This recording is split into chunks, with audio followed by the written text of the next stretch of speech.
नमः। श्री सरस्वत्यै नमः। ॐ हं हनुमते नमः। श्री पंचमुख हनुमत कवचम्। ॐ अस्य श्री पंचमुख हनुमन् मंत्रस्य श्रीरामचंद्र ऋषिः अनुष्टुप छन्दः। पंचमुख वीर हनुमान् देवता हनुमानीति बीजम् वायुपुत्र इति शक्तिः अंजनीसुत इति कीलकम्। श्रीरामदूत हनुमत प्रसाद सिद्ध्यर्थे जपे पाठे विनियोगः। ॐ अंजनीसुताय अंगुष्ठाभ्यां नमः। ॐ रुद्रमूर्तये तर्जनीभ्यां नमः। ॐ वायुपुत्राय मध्यमाभ्यां नमः। ॐ अग्निगर्भाय अनामिकाभ्यां नमः। ॐ रामदूताय कनिष्ठिकाभ्यां नमः। ॐ पंचमुख हनुमते करतलकरपृष्ठाभ्यां नमः। ॐ अंजनीसुताय हृदयाय नमः। ॐ रुद्रमूर्तये शिरसे स्वाहा। ॐ वायुपुत्राय शिखायै वषट्। ॐ अग्निगर्भाय नमः कवचाय हुं। ॐ रामदूताय नेत्रत्रयाय वौषट्। ॐ पंचमुख हनुमते अस्त्राय फट्। ॐ पंचमुख हनुमते स्वाहा। अथ ध्यानम्। वन्दे वानरनारसिंहखड्गात् क्रीडाश्ववक्त्रान्वितम् दिव्यालङ्करणं त्रिपञ्चनयनं देदीप्यमानं रुचा। हस्ताब्जैरशिखेटपुस्तकसुधा कुम्भाङ्कुशादिं हलम्। खट्वाङ्गं फणिभूरुहं दशभुजम् सर्वारिवीरापहम्।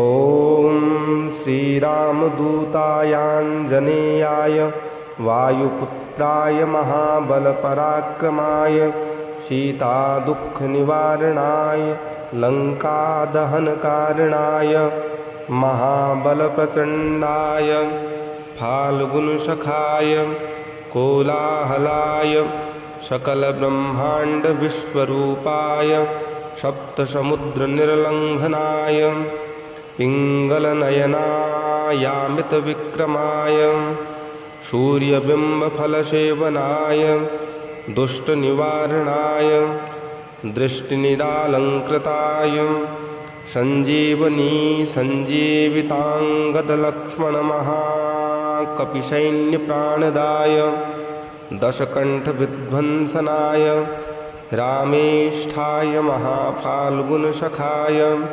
सीतासहितरामवरप्रदाय षट्प्रयोगागमपञ्चमुखवीर हनुमन्मन्त्रपाठे विनियोगः। ॐ हरिमर्कटमर्कटाय बं बं बं बं बं वौषट् स्वाहा। ॐ हरिमर्कटमर्कटाय फं फं फं फं फं फट् स्वाहा। ॐ हरिमर्कटमर्कटाय खें खें खें खें खें मारणाय स्वाहा। ॐ हरिमर्कटमर्कटाय लुं लुं लुं लुं लुं आकर्षित सकलसम्पत्कराय स्वाहा। ॐ हरिमर्कटमर्कटाय धं धं धं धं धं शत्रुस्तम्भनाय स्वाहा। ॐ टं टं टं टं टं कूर्ममूर्तये पंचमुखवीर हनुमते परयंत्र परतंत्रोच्चाटनाय स्वाहा। ॐ कं खं गं घं गं चं छं झं झं यं टं ठं डं ढं नं तं थं दं धं नं पं फं बं भं मं यं रं लं वं शं शं शं हं लं शं स्वाहा। ॐ पूर्वकपिमुखाय पंचमुख हनुमते टं टं टं टं टं सकलशत्रुसंहारणाय स्वाहा। ॐ दक्षिणमुखाय पंचमुख हनुमते करालवदनाय नरसिंहाय ॐ ह्रां ह्रीं ह्रूं ह्रैं ह्रौं ह्रः सकलभूतप्रेतदमनाय स्वाहा। ॐ पश्चिममुखाय गरुडाननाय पंचमुख हनुमते मं मं मं मं मं सकलविषहराय स्वाहा। ॐ उत्तरमुखाय दिवाराहाय लं लं लं लं लं नृसिंहाय नीलकण्ठमूर्तये पंचमुख हनुमते स्वाहा। ॐ ऊर्ध्वमुखाय हयग्रीवाय रुं रुं रुं रुं रुं रुद्रमूर्तये सकलप्रयोजननिर्वाहकाय स्वाहा। ॐ अञ्जनीसुताय वायुपुत्राय महाबलाय सीताशोकनिवारणाय श्रीरामचन्द्रकृपापादुकाय महावीर्यप्रमथनाय ब्रह्माण्डनाथाय कामदाय पंचमुखवीर हनुमते स्वाहा। भूतप्रेत पिशाच ब्रह्मराक्षस शाकिनी डाकिन्यन्तरिक्षग्रह परयंत्र परतंत्रच्चोटनाय स्वाहा। सकल प्रयोजन निर्वाहकाय पंचमुखवीर हनुमते श्रीरामचंद्रवर प्रसादाय जं जं जं जं जं स्वाहा। इदं कवचं पठित्वा महाकवचं पठेन्नरः एकवारं जपेत् स्तोत्रं सर्वशत्रुनिवारणम् द्विवारं तु पठेन्नित्यं पुत्रपौत्रप्रवर्धनम् त्रिवारं च पठेन्नित्यं सर्वसम्पत्करं शुभम् चतुर्वारं पठेन्नित्यं सर्वरोगनिवारणम् पंचवारं पठेन्नित्यं सर्वलोकवशङ्करम् षड्वारं च पठेन्नित्यं सर्वदेववशङ्करम् सप्तवारं पठेन्नित्यं सर्वसौभाग्यदायकम् अष्टवारं पठेन्नित्यम् इष्टकामार्थसिद्धिदम् नववारं पठेन्नित्यं राजभोगमवाप्नुयात् दशवारं पठेन्नित्यं त्रैलोक्यज्ञानदर्शनम् रुद्रावृत्तिं पठेन्नित्यं सर्वसिद्धिर्भवेद्ध्रुवम् कवचस्मरणेनैव महाबलमवाप्नुयात् इति सुदर्शनसंहितायां श्रीरामचन्द्रसीताप्रोक्तं श्रीपञ्चमुखहनुमत्कवचं सम्पूर्णम्।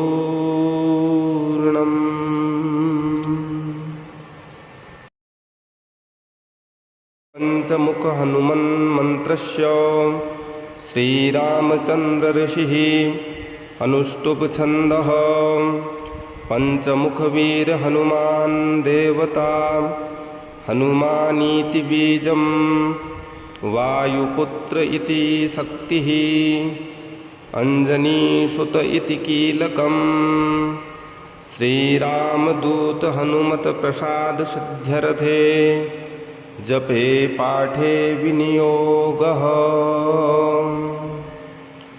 ॐ अञ्जनीसुताय अङ्गुष्ठाभ्यां नमः।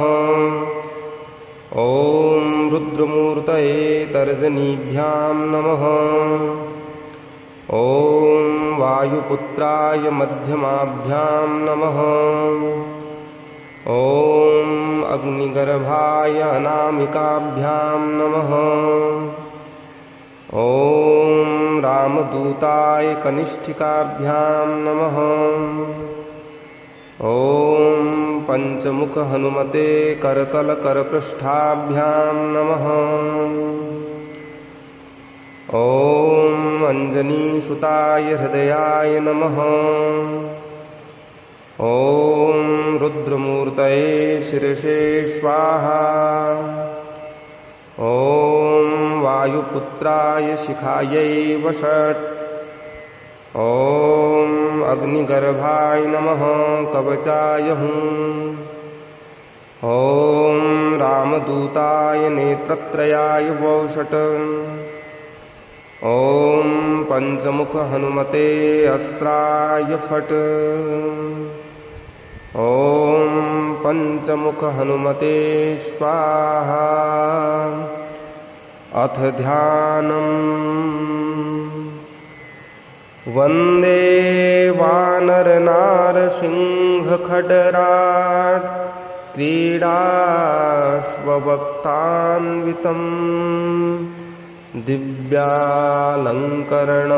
त्रिपञ्चनयनं देदीप्यमानं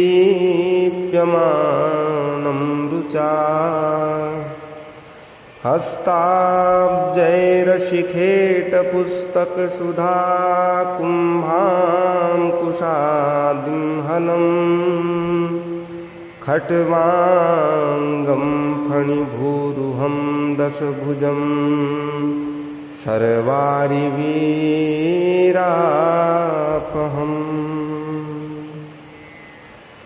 ॐ श्रीरामदूतायाञ्जनेयाय वायुपुत्राय महाबलपराक्रमाय सीतादुःखनिवारणाय लङ्कादहनकारणाय महाबलप्रचण्डाय फाल्गुनसखाय कोलाहलाय सकलब्रह्माण्डविश्वरूपाय सप्तसमुद्रनिर्लङ्घनाय पिङ्गलनयनायामितविक्रमाय सूर्यबिम्बफलसेवनाय दुष्टनिवारणाय दृष्टिनिरालङ्कृताय सञ्जीवनीसञ्जीविताङ्गदलक्ष्मणमहाकपिसैन्यप्राणदाय दशकण्ठविध्वंसनाय रामेष्ठाय महाफाल्गुनसखाय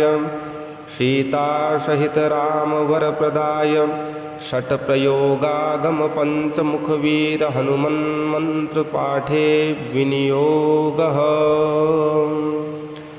ॐ हरिमर्कटमर्कटाय बं बं बं बं बं वौषट् स्वाहा।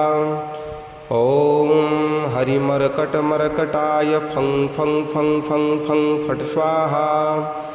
ॐ हरिमर्कटमर्कटाय खें खें खें खें खें मारणाय स्वाहा।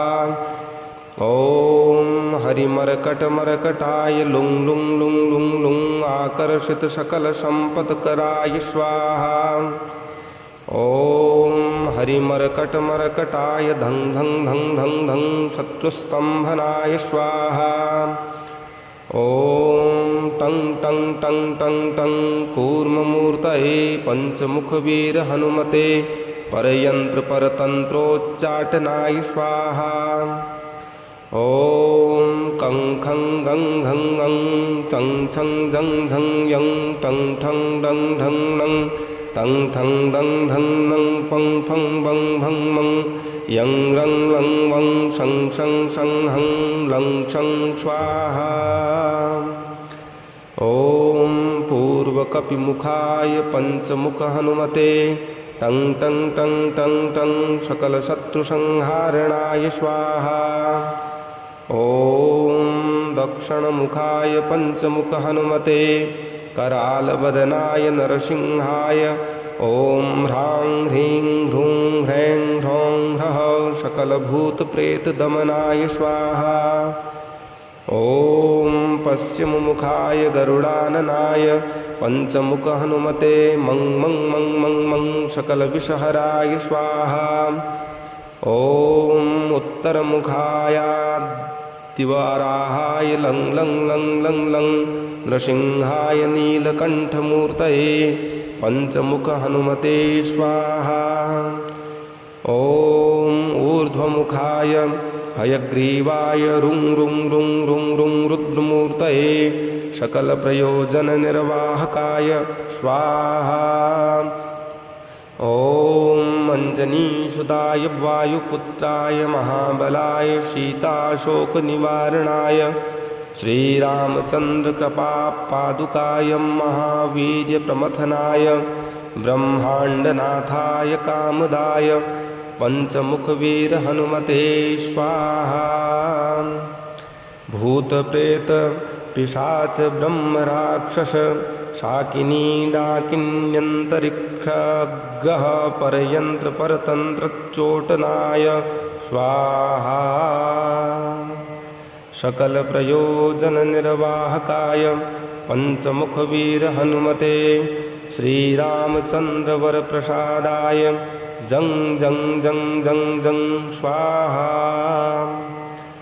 इदं कवचं पठित्वा महाकवचं पठेन्नरः एकवारं जपेत् स्तोत्रं सर्वशत्रुनिवारणम् द्विवारं तु पठेन्नित्यं पुत्रपौत्रप्रवर्धनम् त्रिवारं च पठेन्नित्यं सर्वसम्पत्करं शुभम् चतुर्वारं पठेन्नित्यं सर्वरोगनिवारणम् पञ्चवारं पठेन्नित्यं सर्वलोकवशङ्करम् षड्वारं च पठेन्नित्यं सर्वदेववशङ्करम् सप्तवारं पठेन्नित्यं सर्वसौभाग्यदायकम् अष्टवारं पठेन्नित्यम् इष्टकामार्थसिद्धिदम्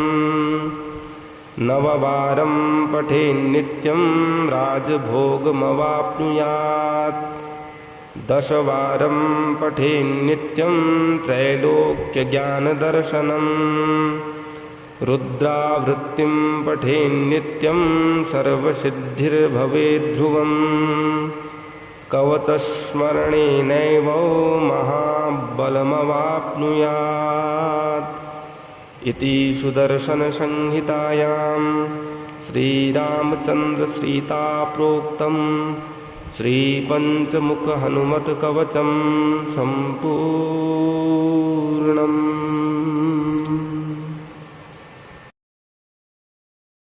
पञ्चमुखहनुमन्मन्त्रस्य श्रीरामचन्द्रऋषिः अनुष्टुप्छन्दः पञ्चमुखवीरहनुमान् देवता हनुमानीति बीजं वायुपुत्र इति शक्तिः अञ्जनीसुत इति कीलकम् श्रीरामदूत हनुमत्प्रसादसिद्ध्यर्थे जपे पाठे विनियोगः। ॐ अञ्जनीसुताय अङ्गुष्ठाभ्यां नमः। ॐ रुद्रमूर्तये तर्जनीभ्यां नमः। ॐ वायुपुत्राय मध्यमाभ्यां नमः।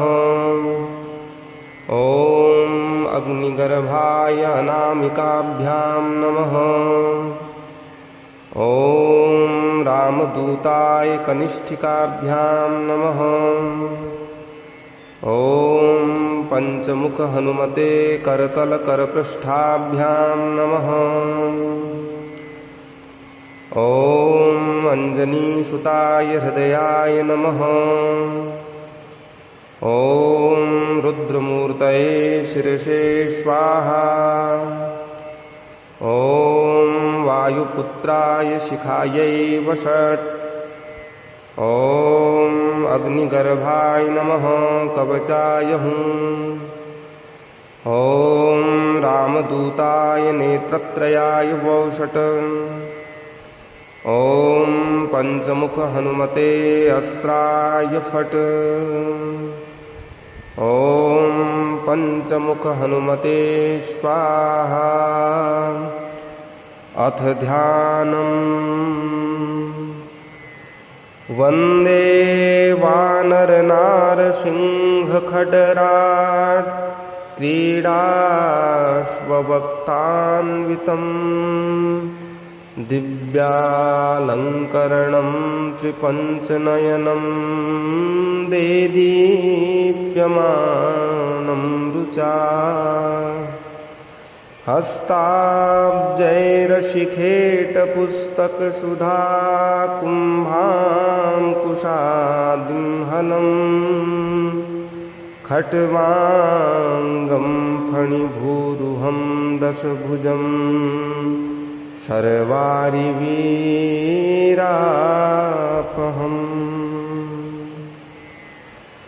ॐ श्रीरामदूतायाञ्जनेयाय वायुपुत्राय महाबलपराक्रमाय सीतादुःखनिवारणाय लङ्कादहनकारणाय महाबलप्रचण्डाय फाल्गुनसखाय कोलाहलाय सकलब्रह्माण्डविश्वरूपाय सप्तसमुद्रनिर्लङ्घनाय पिङ्गलनयनायामितविक्रमाय सूर्यबिम्बफलसेवनाय दुष्टनिवारणाय दृष्टिनिरालङ्कृताय सञ्जीवनीसञ्जीविताङ्गदलक्ष्मणमहाकपिसैन्यप्राणदाय दशकण्ठविध्वंसनाय रामेष्ठाय महाफाल्गुनसखाय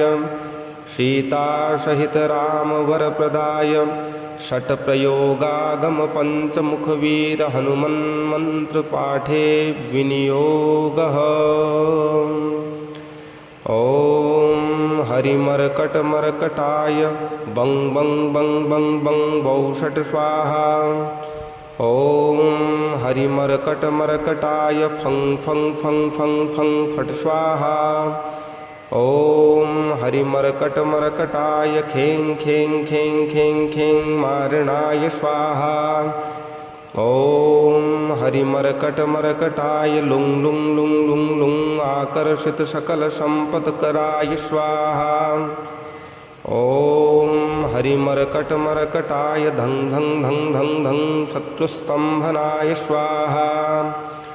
ॐ टं टं टं टं टं कूर्ममूर्तये पञ्चमुखवीर हनुमते परयन्त्रपरतन्त्रोच्चाटनाय स्वाहा।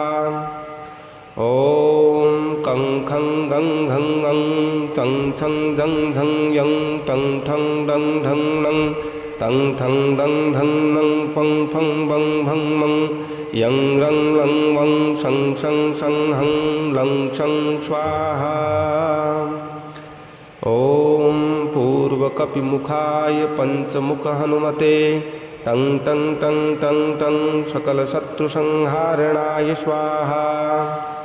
ॐ दक्षिणमुखाय पञ्चमुख हनुमते करालवदनाय नरसिंहाय ॐ ह्रां ह्रीं ह्रूं ह्रैं ह्रौं ह्रः सकलभूतप्रेतदमनाय स्वाहा। ॐ पश्चिममुखाय गरुडाननाय पञ्चमुख हनुमते मं मं मं मं मं सकलविषहराय स्वाहा। ॐ उत्तरमुखायादिवराहाय लं लं लं लं लं नृसिंहाय नीलकण्ठमूर्तये पञ्चमुख हनुमते स्वाहा। ॐ ऊर्ध्वमुखाय हयग्रीवाय रुं रुं रुं रुं रुं रुद्रमूर्तये सकलप्रयोजननिर्वाहकाय स्वाहा। ॐ अञ्जनीसुताय वायुपुत्राय महाबलाय सीताशोकनिवारणाय श्रीरामचन्द्रकृपापादुकाय महावीर्यप्रमथनाय ब्रह्माण्डनाथाय कामदाय पंचमुखवीर हनुमते स्वाहा। भूतप्रेत पिशाच ब्रह्म राक्षस शाकिनी डाकिन्यन्तरिक्षग्रह परयंत्र परतंत्र चोटनाय स्वाहा। सकल प्रयोजन निर्वाहकाय पंचमुखवीर हनुमते श्रीरामचंद्र वर प्रसादाय जं जं जं जं जं स्वाहा।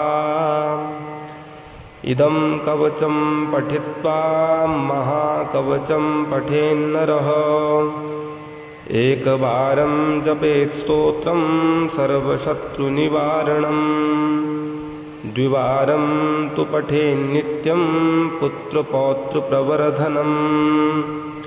त्रिवारं च पठेन्नित्यं सर्वसम्पत्करं शुभम्। चतुर्वारं पठेन्नित्यं सर्वरोगनिवारणम्। पंचवारं पठेन्नित्यं सर्वलोकवशङ्करम्। षड्वारं च पठेन्नित्यं सर्वदेववशङ्करम्।